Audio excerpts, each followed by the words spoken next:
जो अपना मकान बना नहीं सकते, दूसरे की मकान पे अपना नाम लिख करके कहते हैं कि हमने इतिहास बनाया है। अरे साहब, आपने तो इंसान को इंसान नहीं बनाया है, आप इतिहास क्या बनाएंगे?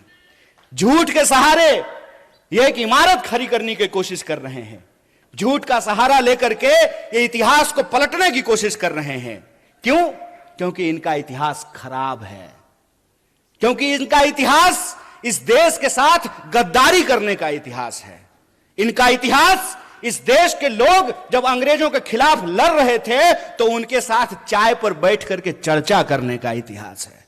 इनका इतिहास अंग्रेजों की जासूसी करने का इतिहास है। कैसे नए तकनीक का, इंटरनेट का और सोशल मीडिया का सहारा लेकर के झूठ परोसा जा रहा है और सत्य को झुठलाने की कोशिश की जा रही है, इस बात को हमको समझना पड़ेगा। ये इतिहास नहीं बना सकते हैं। आपको मालूम है, देश के जो पंत प्रधान हैं, जिनको हिंदी में हम लोग प्रधानमंत्री कहते हैं, वो इतिहास में फेल हो गए थे। मैं मजाक नहीं कर रहा हूं, मैं झूठ नहीं बोलता हूं, क्योंकि मैं भाजपा में नहीं हूं, मैं सच बोल रहा हूं। वो इतिहास में फेल हो गए थे। और डॉक्टर बाबा साहब भीमराव अंबेडकर ने एक बड़ी मजेदार बात कही है। उन्होंने कहा है कि जो पीढ़ी अपना इतिहास भुला देती है, इतिहास भी उसको भुला देता है। इसीलिए ये इतिहास जब बना नहीं सकते हैं तो इतिहास को मिटाने की कोशिश कर रहे हैं। आपने देखा होगा कि लोग झांकी निकालते हैं, मोटरसाइकिल लेके जाते हैं, तलवार लहराते हैं और एक दूसरे के खिलाफ गंदी और गाली भरी भाषाओं का इस्तेमाल करते हैं। मैं आप सबसे एक सवाल पूछना चाहता हूं, खास करके अपने नौजवान दोस्तों से। उसमें एक भी मंत्री का बच्चा रहता है? एक भी प्रधानमंत्री का बच्चा नहीं ना? पता है वो कहां रहता है? वो ऑक्सफोर्ड में रहता है, वो कैम्ब्रिज में रहता है, वो लंदन में रहता है, वो न्यूयॉर्क में रहता है। लेकिन हमारे जो कामगार के बच्चे हैं, जो शेतकरियों के बच्चे हैं, जो साधारण नौकरी करने वालों के बच्चे हैं, उनके हाथ में तलवार थमा करके ये उनको दंगाई बना रहा है और अपनी राजनीति की रोटी सेक रहा है। अरे इतना खतरा हो गया है धर्म पर, तो तुम अपने बच्चे को भेजने के लिए, पढ़ने के लिए बाहर क्यों भेज रहे हो? उसको बोलो आकर के हमारे साथ धर्म बचाए, आए हमारे साथ रैली निकाले, झांकी निकाले। चलाकी कर रहे हो हैं? मोबाइल हमारा, रिचार्ज हमारा, टीवी हमारा, रिचार्ज हमारा, कहानी अपना कर रहे हो।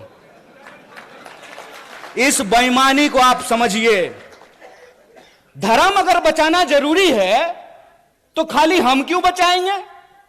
स्मृति ईरानी की बेटी गोवा में रेस्टोरेंट खोलेगी नहीं, और हम लोग मोटरसाइकिल लेकर के अपना तेल भरवा करके जय श्री राम।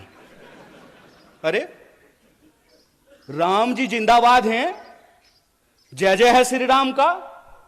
कल भी था, आज भी है, आगे भी रहेगा। ये नया फैशन कैसे शुरू हुआ है? ये खेला क्या है? इस खेला को हमको समझना पड़ेगा। ये नया फैशन इसलिए शुरू हुआ है कि हमारे इतिहास से ही, हमारे इतिहास को हमारी स्मृति से मिटाने की कोशिश की जा रही है। यह आजादी हमको कैसे मिली, इस देश का निर्माण कैसे हुआ, संविधान कैसे बना, हम और आप प्रजा से नागरिक कैसे बने। हम नागरिक हैं आज हमको यह बात समझनी पड़ेगी कि रानी के पेट से राजा नहीं पैदा होता है।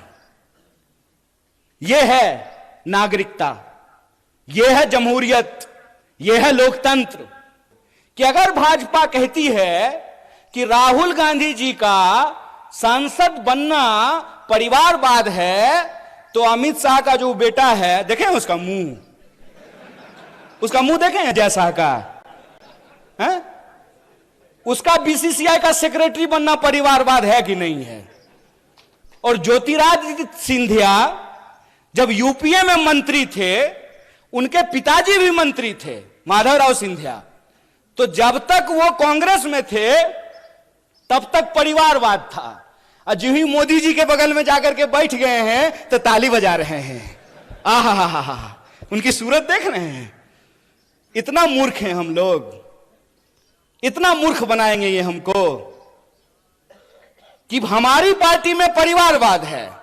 जो ही आप आरएसएस में शामिल हो जाइएगा तो वो संघ परिवारवाद हो जाता है। अगर परिवारवाद गलत है चचा, तो संघ परिवारवाद भी गलत है। ऐसा नहीं होगा कि हमारे लिए परिवारवाद गलत है और आपके लिए परिवारवाद सही हो जाएगा। मैं ये एग्जाम्पल हमेशा लोगों को देता हूं कि सोनिया जी का कांग्रेस में होना और राजीव जी का कांग्रेस में होना परिवारवाद है, तो मेनका गांधी जी का और वरुण गांधी जी का भाजपा में होना परिवारवाद कैसे नहीं है? बताइए, बोलिए। बेवकूफ बना रहे हो। तुम्हारा खेल हम समझते हैं,